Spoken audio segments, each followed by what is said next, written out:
रक्त हमारे पूरे शरीर में ऑक्सीजन को पहुंचाता है, हर एक टिश्यू, हर एक ऑर्गन तक, हर एक सेल तक। यही आंतों से न्यूट्रिएंट्स को अब्सॉर्ब करके पूरे शरीर भर में पहुंचाता है और ये पूरे शरीर को एक साथ जोड़े रखता है। रक्त का हमारे शरीर में बहुत सारा फंक्शन है, इसीलिए इसके बहुत सारे फंक्शंस की ना बात करते हुए प्रयास करते हैं ये जानने का कि आखिर हमारे शरीर में रक्त का निर्माण होता कैसे है। देखिए, ये लाल रंग जैसा दिखने वाला रक्त 4 मुख्य तत्वों से मिलकर बना हुआ होता है। एक होता है हमारे ब्लड में रेड ब्लड सेल्स जिसे एरिथ्रोसाइट कहते हैं, व्हाइट ब्लड सेल्स जिसे ल्यूकोसाइट कहते हैं और प्लेटलेट्स जिसे थ्रोम्बोसाइट्स कहते हैं। और ये तीनों WBC, RBC और प्लेटलेट्स जिस लिक्विड के अंदर सस्पेंडेड रहते हैं उसे कहते हैं हमारे ब्लड का प्लाज्मा, जिसके अंदर बहुत सारा प्रोटीन होता है। एक एक करके सबके बारे में जानेंगे,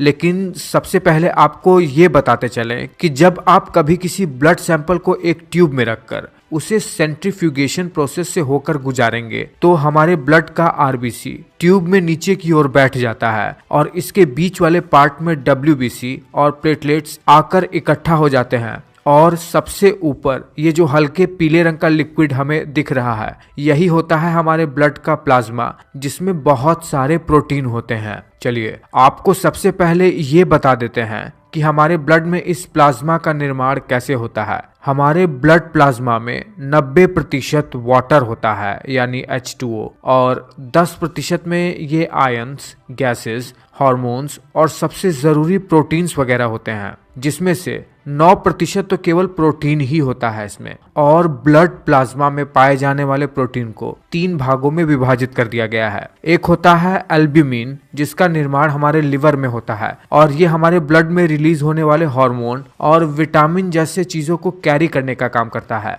दूसरा होता है ग्लोब्यूलिन, जिसका काम हमारे शरीर में इम्यून सिस्टम में बहुत ज्यादा इंपॉर्टेंट है। इम्यून सिस्टम में इन प्रोटीन का उपयोग सबसे ज्यादा होता है और इनका निर्माण भी लिवर में ही होता है। और तीसरा होता है फाइब्रिनोजेन।